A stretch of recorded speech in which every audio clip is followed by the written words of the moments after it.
Imagine living in a world where every billboard, every screen, every scroll through social media whispers the same message: fit in, follow the trend, be like everyone else. It's subtle, but it's everywhere. The pressure to conform to the expectations of family, society, culture, even your own social circle, is one of the most invisible yet powerful psychological forces in human life. But what happens when you decide not to play along? When you stop trying to meet everyone's standards and start choosing yourself instead? The psychological power of choosing yourself isn't about rebellion for the sake of ego. It's about reclaiming your inner agency, the right to define your own worth, purpose, and path in a world designed to tell you who to be. From childhood, we're conditioned to seek approval. We're praised for obedience, not authenticity. For good grades, not curiosity. For fitting in, not standing out. It's no wonder that as adults, many of us carry a quiet fear of disappointing others, a fear that shapes how we dress, what we pursue, even what we believe. Psychologists call this social conditioning, a learned system of reward and punishment that molds behavior. The problem is, when you internalize these external voices long enough, they start sounding like your own. The voice that tells you, "You can't do that," or "That's not realistic," isn't your intuition. It's the echo of the crowd. Choosing yourself means breaking that echo. It means pausing long enough to ask, whose life am I really living? Carl Jung described this process as individuation, the lifelong journey of becoming who you truly are, beneath layers of expectation.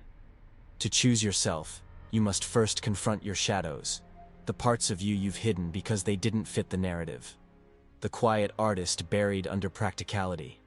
The dreamer shamed for being unrealistic. The inner voice that whispers, "There's more to you than this." Modern psychology supports this. Studies on self-determination theory show that human well-being thrives when we act from autonomy, when our choices align with our true values, not imposed ones. People who live authentically, even if their paths are unconventional, report higher life satisfaction, stronger relationships, and greater resilience to stress.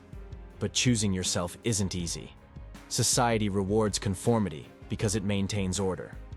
Every time you make a choice that defies the crowd, you risk judgment, rejection, or misunderstanding.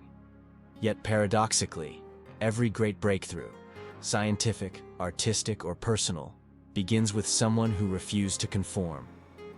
Consider the psychological toll of constant conformity. When you suppress your true desires to please others, your mind experiences cognitive dissonance, a painful conflict between your actions and your identity. Over time, this dissonance becomes emotional exhaustion. You start to feel hollow, disconnected, uncertain about who you really are. The tragedy is, many people confuse this numbness with stability. Choosing yourself means inviting that discomfort, but using it as a compass. When something inside you aches at the life you're living, it's not weakness.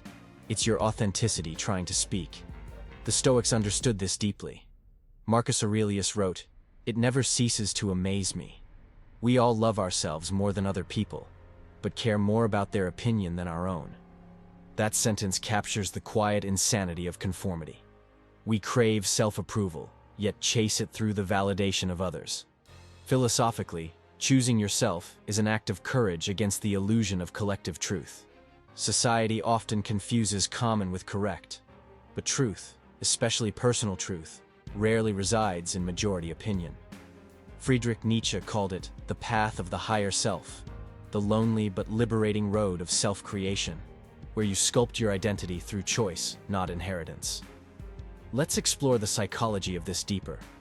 When you make a decision based on internal conviction rather than external pressure, your brain's reward system activates differently. Dopamine is released not because of applause or approval, but because of alignment. That's the biochemical signature of authenticity, your brain literally rewarding you for being true to yourself. But this psychological freedom comes with a paradox. Choosing yourself doesn't mean rejecting all guidance or community. Humans are social beings.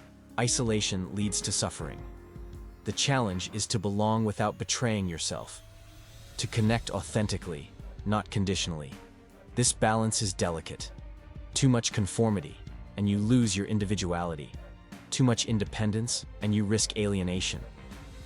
True selfhood lies in the middle, the ability to stand within society, yet not be owned by it. Think of people who've chosen themselves despite the cost. Artists who defied censorship, scientists who challenged doctrine, ordinary individuals who left comfortable lives to pursue authenticity.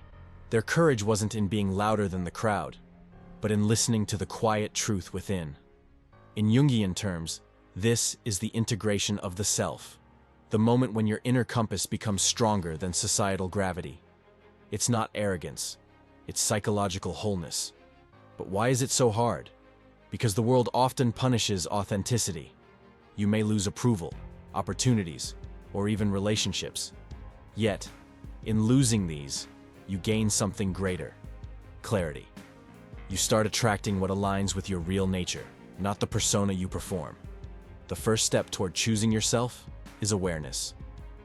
Notice how often your actions are driven by fear of rejection. Notice how often you say yes when your entire being wants to say no. Each small act of self-honesty rewires your psychology towards strength. The second step is boundaries. Boundaries aren't walls. They're the architecture of self-respect. When you say, "This is what I value, this is what I won't tolerate," you're not being selfish. You're defining your psychological space. Without it, you dissolve into everyone else's expectations. The third step is self-compassion. Choosing yourself means accepting imperfection. You'll make mistakes, disappoint people, change your mind. But growth requires grace, the ability to forgive yourself for not fitting every mold. And here's something profound. When you choose yourself, you unconsciously give permission for others to do the same. Authenticity is contagious. Your courage becomes a mirror that shows others their own reflection. In a world that demands conformity, choosing yourself is a quiet revolution. It's saying, "I am enough as I am, and I trust the direction of my own soul." It's realizing that freedom isn't found in rebellion or obedience. It's found in self-awareness. Psychologically, this shift transforms everything. You stop chasing happiness as an external reward and start discovering fulfillment as an internal state. You begin making decisions not out of fear, but out of intention. The world doesn't suddenly become easier, but it becomes more yours. At its core, choosing yourself is about reclaiming authorship of your own story. For too long, many of us have been characters in scripts written by others, by culture, by family, by fear. But the moment you say, "This is my life and I'll define its meaning," the story changes. You may still face judgment, misunderstanding, even loneliness. But over time, something deeper takes root: peace. Because authenticity, though costly, is the only currency that buys true freedom.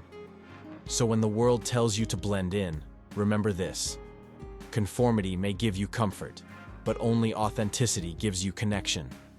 And maybe, the greatest act of courage in our age of noise is to stand still, listen inward, and choose yourself. Again and again, every day. If this message resonates with you, take a moment before you scroll away. Ask yourself one question: when was the last time I truly chose myself? If you're ready to keep exploring the psychology of self-awareness, identity, and the human mind, subscribe for more. Because the journey of understanding the world begins with understanding you.